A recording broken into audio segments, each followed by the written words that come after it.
को सब्सक्राइब करें और वीडियो सबसे पहले अपने मोबाइल पर पाने के लिए बेल आइकन को दबाएं। नमस्कार, मैं हूं अनिल वर्मा शेखर। रात के 10 बजे हैं और ये समय है बिग बुलेटिन का। बिग बुलेटिन में हम आज के विषय की ओर चलने से पहले पैनल में शामिल मेहमानों से आपका परिचय करा दे रहे हैं। आज के जो गेस्ट हैं उनमें कांग्रेस से विवेक नारायण मिश्रा जुड़े हैं, कन्नौज से प्रदेश कांग्रेस कमेटी के सदस्य हैं। कांग्रेस से शुभम तिवारी जुड़े हैं, युवक कांग्रेस के अध्यक्ष हैं फरुखाबाद में। समाजवादी पार्टी से अनिल गंगार जी हैं, पार्टी के वरिष्ठ नेता हैं और राधे श्याम पार्टी के युवा नेता हैं, छात्र सभा के अध्यक्ष रहे हैं। भारतीय जनता पार्टी से विकास पांडे हैं, पार्टी के नगर अध्यक्ष हैं और अभिषेक बासमती पार्टी के जिला मंत्री हैं। ये पैनल जुड़ा है आज की इस डिबेट के लिए। जिला पंचायत अध्यक्ष के चुनाव का जो रण है वो शुरू हो गया है। कल हम लोगों ने जो घटनाक्रम हुआ समाजवादी पार्टी में उसको लेकर के बड़ी बहस की, तमाम से सवालों के सवाल उठे, उनके जवाब लिए। तो ये कल की बहस रही है, उसको ही हम आगे बढ़ा रहे हैं। कल विनोद यादव को फरुखाबाद की जिला पंचायत के अध्यक्ष पद के लिए समाजवादी पार्टी का उम्मीदवार घोषित किया गया और उसके साथ ही जिलाध्यक्ष ने एक 3 सदस्यीय कमेटी घोषित की है जो पूरे चुनाव को मैनेज करेगी। इसमें डॉक्टर जितेंद्र यादव हैं और जितेंद्र यादव संयोजक हैं और जग्गू यादव यानी कि देवेंद्र सिंह यादव और अरशद जमाल सिद्दीकी, ये दोनों सह संयोजक। बड़ा कॉम्बिनेशन है, कह नहीं सकते तक जी ने कैसे कॉम्बिनेशन किया। चुनाव हेतु एक संयोजन समिति की घोषणा की जाती है जिसका संयोजक डॉक्टर जितेंद्र यादव जी को घोषित किया जाता है और उनके सहयोग हेतु श्री अरशद जमाल सिद्दीकी व देवेंद्र सिंह यादव चन्नू को सह संयोजक घोषित किया जाता है। ये संयोजन समिति व प्रत्याशी और पार्टी के कार्यकर्ता और वरिष्ठ नेता मजबूती के साथ अध्यक्ष पद का चुनाव लड़कर समाजवादी पार्टी को जिताने का काम करेंगे।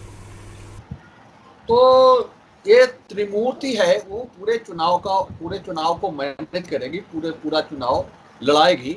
ये अध्यक्ष जी ने घोषणा की। जो कमेटी बनी है, कमेटी का बनना कोई नई बात नहीं है। जो अध्यक्ष जी है वो कमेटी बनाने में बड़ा एक्सपर्ट है। चुनाव जब हुए, जिला पंचायत के पंचायत चुनाव हुए, हाथों से पार्टी जिला पंचायत के चुनाव लड़ रही थी, तो उस समय 2 कमेटियां बनी। पहले एक कमेटी बनी थी प्रदेश के निर्देश पर, जिसमें कुछ विधायक, पूर्व विधायक थे, उन्हें रखने थे। उससे पहले एक और कमेटी बनी तहसील सिद्दीकी की अध्यक्षता में। अब उसकी जानकारी नहीं, एक बैठक उसकी हुई, ये बताया गया और लोगों को नहीं बुलाया गया उसमें। उसके बाद में चुनाव शुरू होते होते 2 कमेटियां बनी। एक कमेटी की संयोजक थी उर्मिला राजपूत और उसमें सदस्य थे उर्मिला राजपूत के अलावा अरशद जमाल सिद्दीकी, डॉक्टर जितेंद्र सिंह यादव और करण सिंह के अलावा महेंद्र कटियार और सर्वेश अम्बेडकर। तो हमने बात की उर्मिला जी से, हमारी जानकारी में था, आज हमने कंफर्म करने के लिए बात, तो मुझे पता चला कि जो बहुत भारी भरकम कमेटी बनाई गई थी उसमें महेंद्र सिंह कटियार और सर्वेश अम्बेडकर, ये दोनों लोग कोरोना से प्रभावित रहे। महेंद्र कटियार को कोरोना हुआ था, उसके बाद में वो अस्वस्थता के कारण निकल नहीं पाए। सर्वेश अम्बेडकर भी संभावित स्थिति में थे, इसलिए वो भी निकलने की स्थिति में नहीं थे। उर्मिला जी ने बताया कि करण सिंह के मतलब जो पूर्व विधायक विजय सिंह ने, उनके भतीजे करण सिंह, वो उनसे उनका संपर्क ही नहीं हो पाया। तो ये इस तरह ये कमेटियों का हाल था। उसके अलावा बचे 2 सदस्य, अरशद जमाल सिद्दीकी और डॉक्टर जितेंद्र यादव। इन लोगों का अपना व्यक्तिगत भी नेटवर्क है। इस कमेटी को पूरे चुनाव में, पूरे जनपद में प्रचार की बागडोर सौंपी गई थी और कोई वाहन या कोई कार्यक्रम, कोई कैलेंडर, कोई डायरी इन्हें उपलब्ध नहीं कराया गया कि किस हिसाब से इन्हें अन्य क्षेत्रों में जाना है। हम कमेटियों का हाल बता रहे हैं। एक एक एक एक एक एक थोड़ा सा कहते हैं ना कि एक पूरी पतीली में एक चावल आप देख लें, तो कमेटियां जो बहुत बनती हैं इस पार्टी में हाथों से, जो अध्यक्ष जी की अपनी पद्धति है काम करने की, तो उसमें उर्मिला जी ने ये बताया कि हमें कहीं कोई वाहन नहीं उपलब्ध कराया गया, कभी कोई ऐसा मौका नहीं हुआ जब पूरे सदस्य पूरे चुनाव भर किसी कहीं से हमारी डिमांड आई हो। ऐसा भी नहीं था कि कहीं से ये कहा गया कि भाई आपकी कमेटी की, आपका प्रचार की बहुत जरूरत है, आप आइए हमारे यहाँ। दो सदस्यों की स्थिति थी कि वो कोरोना प्रभावित थे। तीसरे सदस्य करण सिंह से उनका संपर्क ही नहीं हो पाया, और जितेंद्र सिंह यादव और अरशद जमाल सिद्दीकी खुद अपने उनके लोग लड़ रहे थे, उसमें वो व्यस्त थे। बहरहाल कमेटी का ये हाल हुआ कि जिस उद्देश्य से वो प्रचारित की गई थी, संयुक्त रूप से वो कहीं काम कर नहीं पाई, और धरातल पर ही उसका अस्तित्व पूरी तरह से खत्म हो गया। हवाई कमेटी बनी रही। अभी जो कमेटी बनी कल, हमने आज कोशिश की, जग्गू यादव तो वहाँ मौजूद थे उस कार्यक्रम में, उस दौरान की फोटो आई है, जो फोटोग्राफ आए हैं। इसके अलावा डॉक्टर जितेंद्र सिंह यादव का फोन नहीं उठा। अरशद जमाल मेरी आवाज आ रही है? अरशद जमाल सिद्दीकी से हमारी बात हुई। अरशद जमाल सिद्दीकी ने कहा कि चाचा हमें बुखार है और हम घर से नहीं निकल रहे हैं, हमें कमेटी के बारे में कोई जानकारी नहीं दी गई। तो ये वो हाल है जो प्रतिष्ठापूर्ण चुनाव है, जहां अपने ही चुनौती दे रहे हैं, और उसकी कमेटी के लिए 3 लोग बनाए गए हैं, 3 सदस्य बनाई गई है। डॉक्टर जितेंद्र सिंह यादव उसके संयोजक हैं, और जग्गू यादव की स्थिति है कि इनके भतीजे आर्यन यादव चुनाव लड़े थे, और जो शमशाबाद वाली सीट है, शमशाबाद और राजेपुर में 4 नंबर थी, उसमें चौथे नंबर पर रहे। 2183 वोट ने मिले आर्यन यादव को। ये उनके चाचा श्री हैं जग्गू यादव की, ये उस कमेटी के सह संयोजक हैं। और दूसरे सह संयोजक अरशद जमाल सिद्दीकी हैं, जिनके पिताजी लंबे समय से आगरा में भर्ती हैं, कोरोना से प्रभावित हैं, उनके पूरे परिवार को कोरोना हुआ था। अरशद जमाल सिद्दीकी भी वहाँ रहना पड़ता उनको भी, और वो खुद भी बुखार से पीड़ित है, उन्होंने हमें बताया, और कहा कि हमें कोई कमेटी के बारे में जानकारी नहीं दी गई। तो ये स्थिति है कमेटियों की। और बता सकते, हमने एक यूनुस अंसारी की कमेटी बनी थी, उसका भी हाल यही। उसमें भी जो लोग थे, वो उनमें से यूनुस अंसारी खुद बुखार से पीड़ित रहे। तो ये कमेटियों का हाल है। और अब जब प्रतिष्ठापूर्ण चुनाव है, तब जो कमेटी बनी है, तो उसका भी हाल ये है कि एक सदस्य जग्गू यादव हैं, उसके संयोजक, एक सह संयोजक हैं अरशद जमाल सिद्दीकी, जो बीमार हैं, काम करने की स्थिति में नहीं, उन्हें बताया भी नहीं गया कि कोई कमेटी बनी है। विकास पांडे जी, इस फर्जी धरातल पर मेरी आवाज आ रही है? हाँ, इस फर्जी धरातल पर चुनाव लड़ने की बात शुरू हुई है। त्रिमूर्ति चुनाव लड़ाएगी भारतीय जनता समाजवादी पार्टी को, जो उसके उम्मीदवार हैं। और दूसरी परिप्रेक्ष्य में जानकारी, जो सूचनाएं आ रही थी कि उम्मीदवारी स्थगित कर दी गई, ऐसी कोई सूचना अभी तक जिला मुख्यालय पर अध्यक्ष जी के हवाले से सूचना कोई प्राप्त नहीं हुई है। कोई उम्मीदवारी स्थगित नहीं हुई है। सुबोध यादव ही अभी तक पार्टी के उम्मीदवार हैं। तो विकास पांडे की आवाज अगर आ रही है तो बोलिए, शुरू करिए कि जो फर्जी धरातल है कमेटियों का, और जो पहली कमेटी बनी है जिस पर पूरा दारोमदार है इस चुनाव का, जिसके संयोजक डॉक्टर जितेंद्र यादव हैं, सह संयोजक हमने बताया जग्गू यादव और अरशद जमाल सिद्दीकी हैं, उस कमेटी को जिम्मेदारी दी गई है कि आप पूरा मैनेज करिए, पूरी चुनाव लड़ाइए। और उसका हाल ये है जो हमने अभी आपको बताया। तो कैसे ये समाजवादी पार्टी, जिसको बड़े बड़े दावे जो कर रही है, कैसे आगे बढ़ेगा इनका चुनाव? देखिए भाई साहब, बिल्कुल ठीक आपने कहा है कि अलग अलग धड़े हैं समाजवादी पार्टी के, अपनी अपनी ढपली और अपना अपना राग। समाजवादी पार्टी का जो रवैया है वो बिल्कुल स्पष्ट है, अपनी अपनी ढपली, अपना अपना राग। और चाहे ऊपर से ले लीजिए, चाहे इनके प्रदेश नेतृत्व हो, चाहे राष्ट्रीय नेतृत्व, राष्ट्रीय अध्यक्ष आदरणीय अखिलेश जी का मामला हो, तो वहां पर भी परिवार में भी स्थितियां वैसी ही हैं जैसी पार्टी में है। तो क्योंकि उसका कारण है, मैं हमेशा से कहता हूं कि ये समाजवादी पार्टी अब समाजवादी पार्टी नहीं है, अब ये परिवारवादी पार्टी है। तो यहाँ परिवार के हिसाब से चीजें चलती हैं, और परिवार में तो अब आपको स्थितियां बेहतर पता है आप मीडिया जगत से जुड़े हुए व्यक्ति हैं, आप बहुत माइक्रो लेवल पे जाकर के हर चीजों का एनालिसिस करते हैं, तो मुझे लगता है कि आपसे चीजें छिपी रहें ऐसा संभव नहीं है।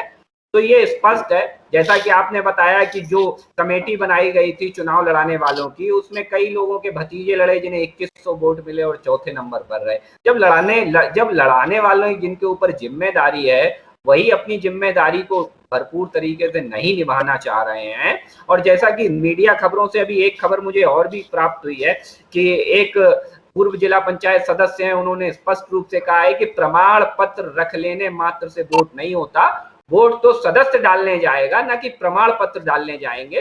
तो ये कहीं ना कहीं दिखाता है कि समाजवादी पार्टी बुरी तरह से अपने में फंसी हुई पार्टी है। धोखे धड़े से सदस्य जीत गए हैं, ये अलग बात है, लेकिन कहीं ना कहीं ये दिख रहा है समाजवादी पार्टी में कि वो जो जिस तरफ जाने की सोच रहे हैं उस तरफ पहुंचते नहीं दिख रहे हैं। ये अकुलाहट और ये व्याकुलता समाजवादी पार्टी में दिख रही है। आपके हिसाब से ही अगर देख लिया जाए तो चीजें बिल्कुल स्पष्ट हैं कि जिनकी आपने बात की, कहीं किसी का फोन नहीं लगा, कहीं किसी के घर में कोई कोरोना का व्यक्ति है, तो वो एक अलग बात है, कोरोना का कोई व्यक्ति है, लेकिन कहीं ना कहीं मंशा बिल्कुल स्पष्ट है कि पार्टी हित में पार्टी के साथ कोई नहीं है, सब अपने अपने हितों को ध्यान में रख के काम कर रहे हैं। तो ये बिल्कुल स्पष्ट है समाजवादी पार्टी में, और मुझे लगता है कि यही हित आगे चल करके जिला पंचायत अध्यक्ष में कोई ना कोई नया गुल खिलाने वाले हैं।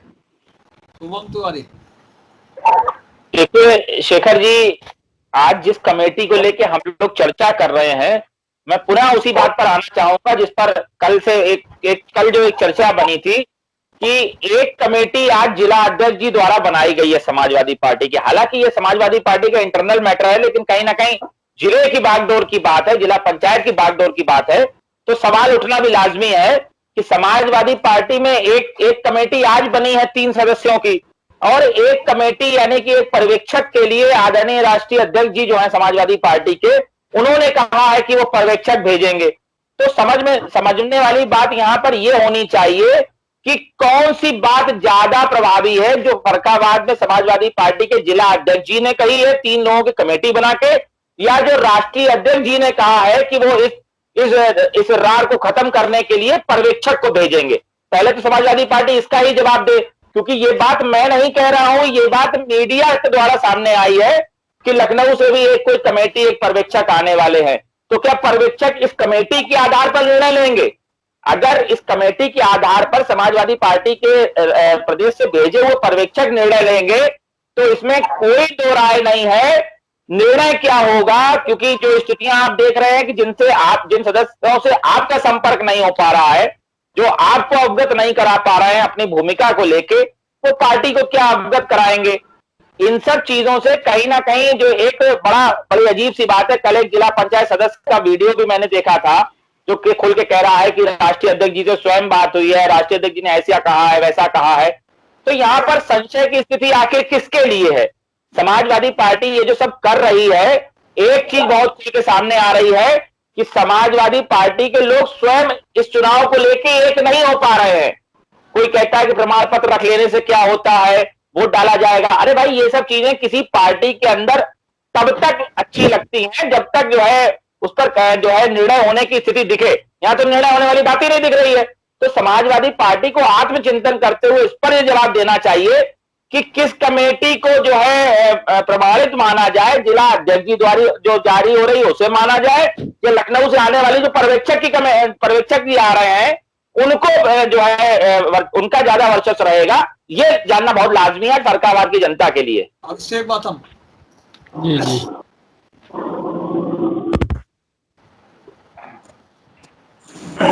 भाई जो जैसा कि पहले पूर्व में भी कई वक्ताओं के द्वारा कहा गया है कि जो समाजवादी कार्यशैली है वो किसी से छिपी नहीं है। इनकी कार्यशैली है कि कमेटी तो बना दी, लेकिन उस कमेटी में काम करने वाले लोग नहीं हैं। सही बात अखिलेश जी कह रहे हैं कि मैं फर्रुखाबाद में एक पर्यवेक्षक भेजने का काम करेंगे और पर्यवेक्षक के आधार पर आगे का निर्णय होगा किसको दिया जाए।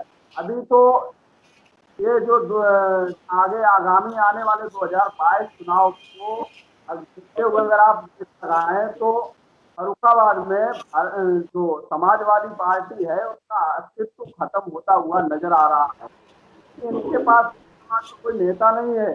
ये बाहर के लोगों पर विश्वास कर रहे हैं, बाहर के लोगों को चुनाव लड़ा रहे हैं, और जो दूसरे इनके प्रतिनिधि हैं मुझे तो लगता है राजनीति से संन्यास ले लेना चाहिए या फिर समाजवादी छोड़ देना चाहिए। कि राजनीति में, राजनीतिक क्षेत्र में अगर किसी व्यक्ति हो तो उसको राजनीति देनी चाहिए, या सामाजिक जीवन में भी ऐसे दूसरे प्रतिनिधि लगातार अपने प्रयासरत हैं। तो उसके साथ की समाजवादी पार्टी खड़ी होने के बावजूद भी वो अपना टिकट नहीं करा पा रहे हैं, और उनके जो विरोधी लोग दूसरे जनपद से आए हुए हैं वो अपने आप को प्रभावी साबित कर रहे हैं। तो मेरा तो मानना है कि जो अपने आप को मान रहे लगातार प्रयासरत हैं कि साहब समाजवादी पार्टी हमें सहायक प्रत्याशी बना दे, उनको ये सारी अब छोड़ देना चाहिए। सारी जो है अब समाजवादी पार्टी ने उनसे विश्वास उठ चुका है, और नेता है समाजवादी पार्टी के उनसे भी उनका विश्वास उठ गया है कि राष्ट्रीय नेतृत्व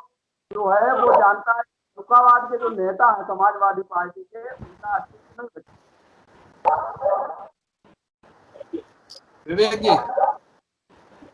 अब से एक आवाज नहीं तुम्हारी सही आ रही। विवेक ना सही। हाँ, जिस तरह से आपने विषय रखा और जिस तरीके की बातें सामने आई उससे तो लग रहा है कि पार्टी में एक कोऑर्डिनेशन की कमी लग रही है, और एक प्रोटोकॉल भी नहीं है, और डिसिप्लिन भी नहीं लग रहा है। जब राष्ट्रीय अध्यक्ष ने कह दिया कि पर्यवेक्षक भेज के समिति बनाई जाएंगी, उसके बाद फिर ये कमेटी बनने का औचित्य क्या है? की बात जो कमेटी बनाई जाती है तो एक प्रोटोकॉल के तहत सारे सदस्यों के पास एक पत्र जाता है, उनको सूचित किया जाता है कि आपको इस कमेटी में रखा जा रहा है, अपनी जिम्मेदारी को आपको निभाना है। तो जैसा कि आप बता रहे हैं कि अरशद जमाल जी को फोन किया, वो कह रहे हैं बुखार में है, हमें खबर भी नहीं है। तो ये सब चीजें लगता है कि सपा के लोग आश्वस्त हैं कि हम चुनाव तो जीत ही लेंगे, तो इसलिए इस तरह की बातें सामने आ रही हैं। ये वरना तो ये बड़ा अजीब सा लगता है कि एक राष्ट्रीय अध्यक्ष कोई बात कह दे, उसके बाद फिर ये कमेटी कैसे बना दी गई। ये अपने आप में एक बड़ा सवाल यहाँ पे होता है ये। लेकिन हमें लगता है कि समाजवादी पार्टी भी आश्वस्त है हम चुनाव जीत लेंगे, और दूसरी तरफ जो पार्टी मेन उनके हैं भाजपा, वो भी सोचती है सही कर लेंगे तो हम चुनाव जीत लेंगे। दूसरा, जो कमेटी बनाई गई है, इस कमेटी में आपने बताया कि डॉक्टर जितेंद्र सिंह यादव जी इसके संयोजक हैं, और अरशद जमाल और ये जगमोहन यादव जी जो इसके सह संयोजक हैं। तो ये सारी कमेटी से भी लगता है कि जल्दबाजी में बनाई गई है, और ये कमेटी में जो लोग हैं उनसे तो साफ जाहिर होता है कि ये आगामी चुनाव जिला पंचायत का जोर रहेगा। ये चुनाव जनपद या धनबल पे होने जा रहे हैं, ये भी संकेत इस कमेटी से मिलता है। ये हाँ राधे साहब जी, हमने कहा ये जो सवाल कई हैं और बहुत बड़े बड़े सवाल हैं। कमेटी का जो मामला है, कमेटी चुनाव में बनी, जिन लोगों की बनी, आपने बताया कि उनकी ऐसी बात सामने आई कि उनको गाड़ी मुहैया नहीं कराई गई। हमें तो नहीं लगता है कमेटी में कोई ऐसा गरीब आदमी शामिल था जिसको गाड़ी नहीं मिली तो वो जा नहीं सकता था। डॉक्टर जितेंद्र सिंह, उर्मिला राजपूत जी साधन संपन्न लोग हैं। दूसरी चीज ये कि अगर उनकी ऐसी बात है कि हमको बुलाया नहीं गया, तो ये उनको विचार करना चाहिए कि उनकी लोकप्रियता कैसी है जो उनको लोग बुला नहीं रहे। तीसरी चीज ये जो बात हर प्रवक्ता ने कही कि अखिलेश जी पर्यवेक्षक भेजेंगे, अखिलेश जी पर्यवेक्षक भेजेंगे, कमेटी का क्या मतलब है? समाजवादी पार्टी का जो अधिकृत फेसबुक पेज है उस पर आज ही राष्ट्रीय अध्यक्ष, राष्ट्रीय प्रवक्ता राजेंद्र चौधरी ने पूरा वक्तव्य अपना लिखा है कि पंचायत चुनाव में जिला पंचायत अध्यक्ष के प्रत्याशी की घोषणा जिला अध्यक्ष के लेटर पैड पर होगी। लखनऊ से उसके लिए किसी भी तरह का न फरमान जाएगा न पर्यवेक्षक जाएगा। ये स्पष्ट तौर पर लिखा गया है। और दूसरी रही बात इस बात की, कांग्रेस और बीजेपी की बात, बीजेपी के तब भी 4 जीते हैं, 4 जीते, उनमें भी कोई लड़ना नहीं चाहता है, और कांग्रेस का तो एक भी नहीं जीता है। तो इन लोगों का तो, हमारे यहाँ तो इतने जीते हैं कि 2-3 तैयार हैं कि हम लड़ेंगे, हम तो उनको मैनेज करने में परेशान हैं। इनके यहाँ लोग लड़ना नहीं चाहते, ये तो इतने खुश हैं। इनका तो वो हाल है कि बेगानी शादी में अब्दुल्ला दीवाना, ये बाहरी वाली जो आरोप लग रहे हैं, ये वो लोग आरोप लगा रहे हैं। साक्षी महाराज के यहाँ लाके एमपी बना दिया था, तो बाहरी नहीं थे क्या? अभी बताया गया कि कमेटी में ऐसे लोग रखे गए जिनको 2000 वोट मिले। हम बताना चाहेंगे कि मुकेश राजपूत जी 2010 का जिला पंचायत का चुनाव हार गए। इसका मतलब किसी की हार जीत से उस नेता के स्तर तय नहीं होते हैं ना। अटल बिहारी वाजपेयी जी चुनाव हार गए, इंदिरा गांधी चुनाव हार गई, माननीय मुलायम सिंह जी चुनाव हार गए थे। इसका मतलब ये नहीं कि कोई अगर चुनाव हार गया, राहुल गांधी चुनाव हार गए, अरुण जेटली चुनाव हार गए, स्मृति ईरानी चुनाव हारी, डिम्पल यादव जी चुनाव हार गए, धर्मेंद्र यादव जी चुनाव हार गए, और नाम भी हैं भाई साहब, वो भी बता दीजिए, वो भी बता दीजिए। हो सकता आर्यन यादव इनसे बड़े हों। ये पहला भाग है, सुन लीजिए, बाद में आप बता लेना। डिम्पल यादव हारी ये तो बता दिया, लेकिन डिम्पल यादव निर्विरोध एमपी हुई, ये भी बताओ। भाजपा में नहीं हुआ, बताओ ये भी कि निर्विरोध एमपी हुई। कोई लड़ने वाला नहीं था भाजपा के पास जो बात नामांकन कर लेता, निर्विरोध सांसद हुई। आपकी पार्टी में कोई ऐसा नहीं था जो उनके खिलाफ नामांकन कर देता। क्या आप कर रहे थे वहां, कैसे निर्विरोध हो गई, ये भी इतिहास बताओ। तो इतिहास अगर पूरे दोगे, तो 28 बार माफी मांगने वाले लोग भी हो गए, तो ये भी हम भी तो बताएंगे। इसलिए इतिहास मत कुरेदिए। समाजवादी पार्टी पूरी ताकत के साथ लड़ रही है, और जो अपनी अपनी डगली, अपना अपना राग है, तो फिर ये तो आप मान लो कि समाजवादी पार्टी का हर कार्यकर्ता, हर नेता इतना ताकतवर है कि वो अपनी ढपली से ही इतना ताकतवर है कि आप शासन सत्ता भी उसके सामने घुटने टेके हुए है। उसको जरूरत नहीं है कि सब मिलके आए तब हम तुमसे लड़ पाए, अकेले वो लड़ रहा है। इसलिए समाजवादी पार्टी पूरी तरह से आश्वस्त है कि हम और अध्यक्ष हमारा हो। शेखर भाई, पहली बात तो ये है कि चुनाव अभी जिला पंचायत का घोषित नहीं हुआ है, और बीजेपी कहीं पर स्टैंड नहीं कर रही है। 4 प्रत्याशी है, उसमें से एक जो प्रबल प्रत्याशी था उसने घुटने टेक दिए हैं कि ऐसे हारने के लिए मुझे चुनाव नहीं लड़ना है। अब 3 बचे हैं, उनमें एक लड़ने की स्थिति में नहीं है। अब सपा में क्या है, हमारे राष्ट्रीय अध्यक्ष जी ने सुबोध यादव को प्रत्याशी घोषित कर दिया, और हमारे यहाँ जीतते बहुत लोग हैं। अब वो ये चाहता है कि ऐसा है कि यहाँ तो निर्विरोध होने की स्थिति बन रही है, तो लोग ये चाहते हैं कि कहीं टिकट मेरा हो जाए तो मैं निर्विरोध हो जाऊंगा।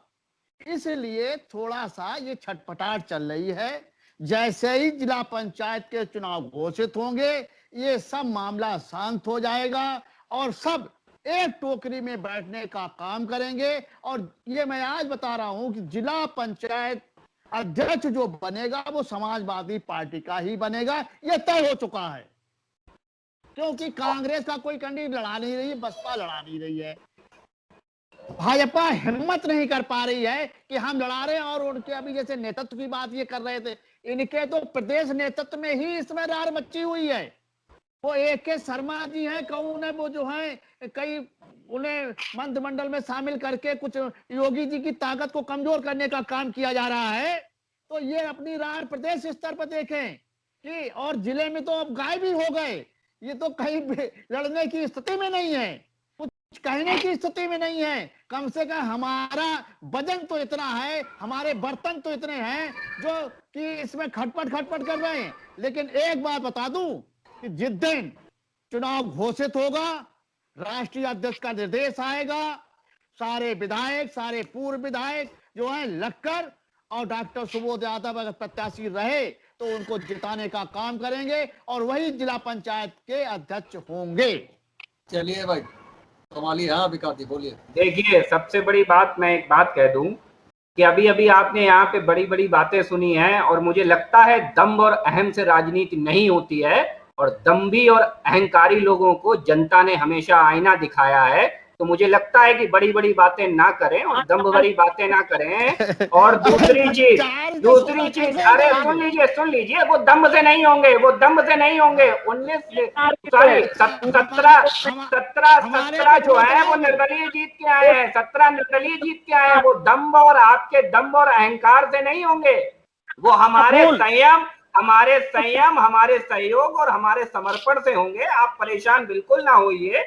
दूसरी बात, अभी आपने देखा कि यहाँ समाजवादी पार्टी के प्रवक्ता ने समाजवादी पार्टी को ही आईना दिखा दिया और उन्होंने प्रश्न चिन्ह लगा दिया कि जिनके पास 2-2 गाड़ियां हैं वो गाड़ियां ना होने का रोना रो रहे हैं, जिनके पास लोकप्रियता नहीं है, उन्हें जनता बुलाना नहीं चाहती है, ऐसे लोगों को भी समाजवादी पार्टी ने अपने पर्यवेक्षक, अपने चुनाव संचालन समिति में बना दिया। तो मुझे लगता है कि समाजवादी पार्टी के प्रवक्ता ने समाजवादी पार्टी के ही लोगों को आईना दिखा दिया है। तो ये स्पष्ट है कि समाजवादी पार्टी कैसे राजनीति कर रही है। दूसरा, समाजवादी पार्टी के एक प्रवक्ता ने कहा है कि समाजवादी पार्टी जैसे ही चुनाव घोषित होगा तो जिला पंचायत अध्यक्ष समाजवादी पार्टी का ही बनेगा। मुझे लगता है कि ये और स्पष्ट कर देते कि समाजवादी पार्टी के घोषित प्रत्याशी बनेगा या समाजवादी पार्टी का बनेगा। ये 2 अलग अलग सवाल हैं और इस पर भी हमारा थोड़ी शंका दूर है। अरे भाई साहब, अभी रुक जाइए। दूसरी बात, निर्विरोध सांसद बनाने की बात करके स्पष्ट कर दिया है कि कैसे अपनी गुंडाई और अपने अहंकार के बल पे निर्विरोध सांसद बनाने वाले, जब हमने यहाँ सहकारिता के चुनाव में प्रत्याशी अपने जिताए तो यही हम पे आरोप लगा रहे थे कि साहब बड़ी सत्ता का दुरुपयोग किया, और अपने आप ही आज उदाहरण दे दिया कि डिंपल यादव कैसे निर्विरोध सांसद बनी। ये पूरा कन्नौज जानता है कि डिंपल यादव कैसे निर्विरोध सांसद बनी। उसका जवाब आपको मिलेगा। आपकी गुंडई, आप देखिए, आप एक चीज और समझने की कोशिश करिए। कोरोना में अवसर मिला और लग रहा है कि सत्ता इन्हें पास दिख रही है, तो वैसे ही समाजवादी पार्टियों का असली रंग बाहर आ रहा है और अपनी गुंडागर्दी को आगे आप सब लोग एक मिनट, आप सबसे निवेदन है, एक मिनट भैया राधेश्याम जी, एक निवेदन है कि बस 1 मिनट के लिए कांग्रेस की बात सुन ले। आप लोगों ने बहुत बात कही, मैं फिर डिबेट को कहीं ले जाना चाहता हूं। सुनिए जरूर ध्यान से कि अभी भारतीय जनता पार्टी के पूर्व में प्रवक्ता ने बोला था कि भाजपा ने तो अजीब सी बात कर दी कि सपा का अस्तित्व खत्म होता दिख रहा है, जबकि बहुमत से ऊपर की स्थिति दिख रही है। ये भाजपा के कमेंट पे मैं बताना चाहता हूं। अफसोस की बात यह है कि टिप्पणी भाजपा कर रही है जिनके पास अब्दुल्ला दीवाना दिल्ली में आपकी हकीकत और जश्न मना कांग्रेस के मुख्यालयों पे, जश्न मना कांग्रेस के मुख्यालयों पे। दिल्ली में अरविंद केजरीवाल जीते, जश्न मना कांग्रेस के मुख्यालयों पे। वहां ममता दीदी जीती, बंगाल ने 0 दिया कांग्रेस को और जश्न मना कांग्रेस को। कांग्रेस के प्रवक्ता ने अभी यही कहा। इतना भय देखिए समाजवादी पार्टी से, भय कितना है समाजवादी पार्टी कांग्रेस के प्रवक्ता को कि वो खुल के ये भी नहीं कह पाए कि ये हमें मीडिया से क्या हुआ, इतना डरते हैं समाजवादी पार्टी से। भैया इतना मत डरो, अपनी पहले सच्चाई सुन लो, उसके बाद दम हो तो बोलना। अब पूरा कमेंट आ जाएगा। अरे सुनो भाई, बंगाल ने 0 दिया, बंगाल ने 0 दिया। आपके नेता तो जेल में आके नेता तो जेल में आके मिलते तक नहीं आते भैया।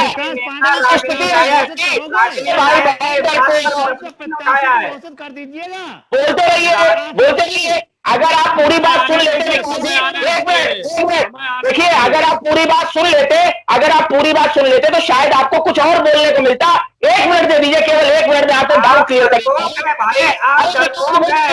आप डरते हैं, लग रहा है आप डरपोक हैं, इसीलिए समाजवादी पार्टी के विषय पर बड़े डरे से महसूस कर रहे हैं। 4 लोगों के नाम सुन के डर गए आप। अभी तो आपकी सच्चाई में खोल रहा हूं, सुनिए।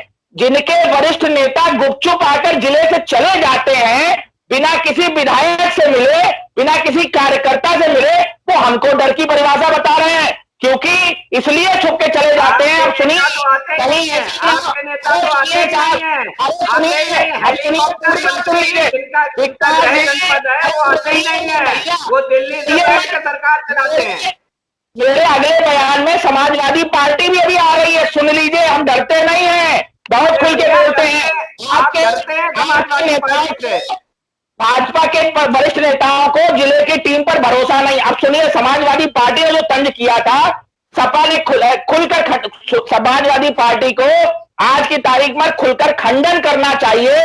जो राष्ट्रीय अध्यक्ष जी वाली खबर चली थी कि कहीं ना कहीं जो राष्ट्रीय अध्यक्ष जी ने पर्यवेक्षक भेजने को कहा है, इसका समाजवादी पार्टी को खुलकर खंडन करना चाहिए। और एक बात छोटी सी और बोल रहा हूं, और रही बात कांग्रेस की, तो हम तो खुलकर बता रहे हैं, समाजवादी पार्टी के पास कुछ ज्यादा ही लोग हैं, संभाल कर रखिए, कहीं ऐसा ना हो कि लोग दल ही बदल लें। सपा वालों को ध्यान देना चाहिए उन भाजपा वालों पर जो अपनों से बिना मिले ही चले गए। आखिर किससे मिलने आए थे? ये समाजवादी पार्टी को मैं बताना चाहता हूँ। आप समझिए मुझे लग रहा है दिल्ली में बैठ के राजनीति करने वालों से तो लाख गुने बेहतर है वो यहाँ दंगल करने आए थे नीम करोड़े वाले बाबा महाराज के। हमारे पास भारतीय जनता पार्टी की एक सोच का जवाब है कि आप क्या सोच सकते हैं। देखिए 100% उसका हम खंडन करते हैं कि कोई पर्यवेक्षक नहीं आएगा। कोई व्यक्ति अगर अपने किसी निजी पेपर पे या चैनल पे लिख देता है तो इसका मतलब ये नहीं कि वो मीडिया जगत से खबर आई है। सिर्फ एक चुने हुए अखबार ने लिखा है, और वो जो हमारे प्रत्याशी घोषित हुए हैं उनके खिलाफ आए दिन लिखते ही रहते हैं, इसलिए उनकी तो आदत बन चुकी है लिखने की, तो वो लिखते रहेंगे। वो अपना कुछ कह रहे थे राधेश्याम, विवेक जी, विवेक जी डिम्पल यादव के बारे में कुछ कह रहे थे राधेश्याम। हाँ जी, राधेश्याम को डिम्पल यादव के बारे में कह रहे थे कोई लड़ने वाला नहीं मिला उनके खिलाफ, निर्विरोध हो गई।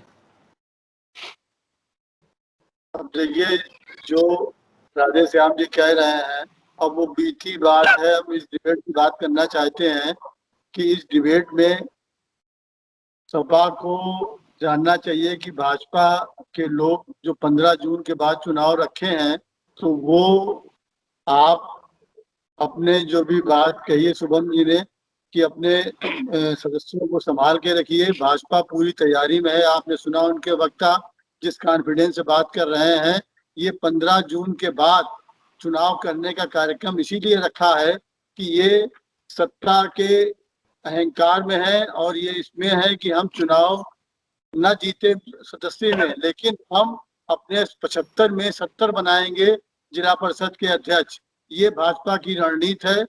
ये रणनीति से सपा को सावधान रहना चाहिए और देखना चाहिए कि आने वाले दिनों में आप ओवर कॉन्फिडेंस में न रहें और आप अपने सदस्यों को संभाल के रखें।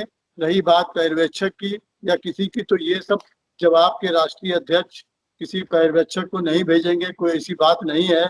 लेकिन उनके इशारे पे उनको सारे सदस्यों को मैं जानता हूं कि सारे सदस्य एकजुट होकर वोट करेंगे और समाजवादी पार्टी को ये सीट मिलने जा रही है। लेकिन भाजपा से आप सावधान रहें, इनकी ये पूरे प्रदेश स्तर पर रणनीति इनकी है। आपको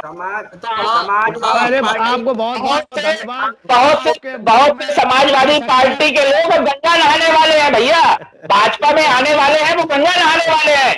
तो भैया अब भाजपा वाले अब भाजपा वाले तंज नहीं करेंगे कि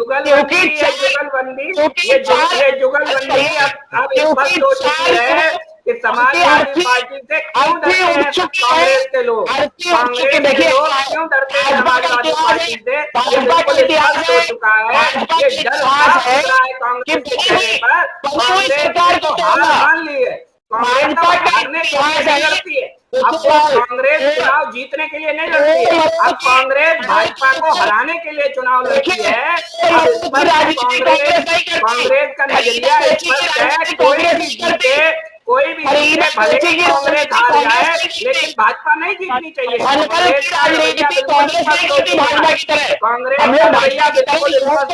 है कि अब कांग्रेस कांग्रेस भले ही ना जीते लेकिन भाजपा को नहीं जीतने देना है।